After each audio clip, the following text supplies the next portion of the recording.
The video released by the city of St. Louis trying to explain that St. Louis is not the crime-ridden place that everyone thinks it is. Louis City is 63 square miles and only includes about 11% of its metro area population. Compare that to Memphis, which is 315 square miles and includes 60% of its metro population. Memphis rarely ends up at the top of the dangerous city list, even though it has a higher rate of crime than St. Louis's metro area.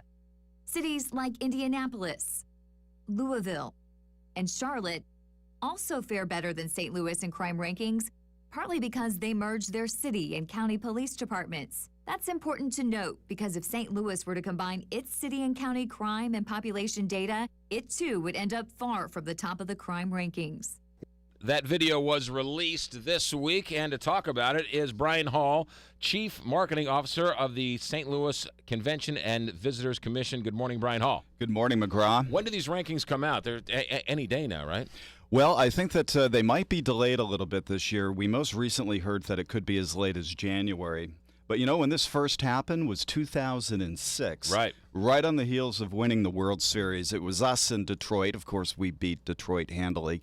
But days after, as we're celebrating in the streets and doing parades in downtown St. Louis, CQ Press comes out and says, by the way, the two World Series teams that were opposing one another were numbers 1 and 2 in crime in the nation. Right. And ever since that point in time, we've been battling with these crime statistics. Okay, so why don't St. Louis City and St. Louis County report together? I mean, it doesn't make any sense to me why St. Louis is the only city that they only take the inner city ring and not the whole region. Well, it's a complicated matter, and it's one that the two chiefs right now, Fitch and Dotson, are grappling with, and you've probably seen some of this in the news, McGraw, right, that they're trying to make this happen. One of the challenges, as I understand it, is that St. Louis County is only policed, or all of St. Louis County is only policed by about 40% of St. Louis County police officials, meaning that the balance is local precincts, and they can't aggregate that reporting at this point. So they can only take 40% of the reporting from St. Louis County and combine that with the city. So it would be short of the entire county. But I know these guys are working on a solution. Rick Rosenfeld, the criminologist from UMSL, has worked with the chiefs to actually prepare a letter to the FBI to pitch their case and to explain why they believe the reporting should be unified.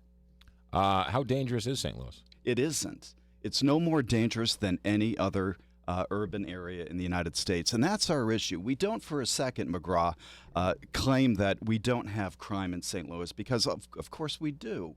All we're saying is that don't depict us unfairly.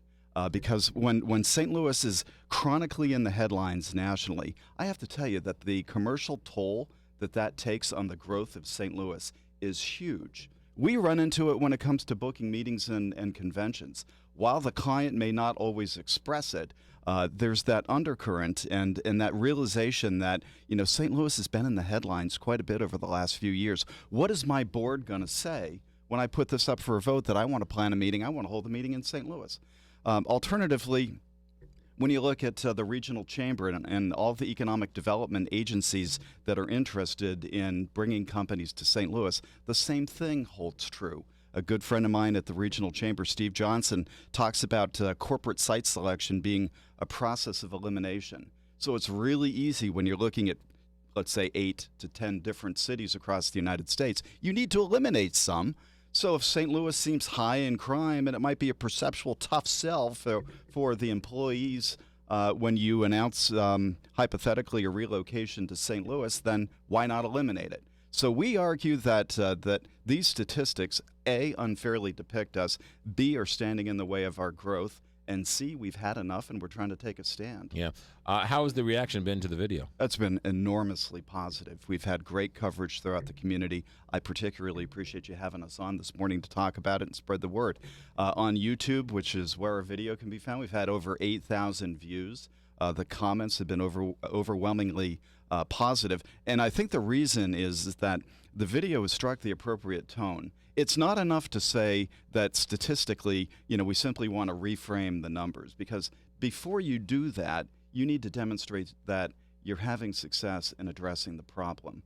And we do that in the video. We talk about the fact that crime in St. Louis City, according to Chief Dotson, is down 46% since 2006, which is a huge decrease. They're doing all the right things. They've got hotspot policing. They're making a difference. The thing about crime is you could live in a place where there's no crime and you get robbed, and all of a sudden there's tons of crime, right? I mean, it's a very personal violation. You could live in a state that has no crime, but your car's broken into. All of a sudden, you feel violated. Oh, absolutely. And I know, to that point, McGraw, I think it's really important that the police department respond to those individuals and to show them a lot of empathy and support and follow through. And I know that that's the case increasingly. We actually, for the preparation of this documentary, if you will, we talked to some victims of crime, and we got glowing reviews in reference to how the police department came out, served their needs, right, helped them make amends and move forward. Where can we see the video? You can see the video by Googling The Truth About Crime in St. Louis. It's also on Explore St. Louis. It's on downtownstl.org. And it's also on our Facebook page as well, which is Explore St. Louis. And then you recommend or suggest, hope people go and look at it, see it, tweet it out, send it out, put it on their Facebook page? Absolutely. We want to share this with as many people as we can because, we've oftentimes wrestled with whether or not we should meet this challenge head on. Right. And are we raising an objection that need not be raised? So we'd like very much for people to share this as proactively as they can. That's Brian Hall with the Chief Marketing Officer for the St. Louis Convention and Visitors Commission. Brian, thanks for coming in. Thanks very much, McGraw. No tie next time, huh, please? Quick check of traffic and weather. Here's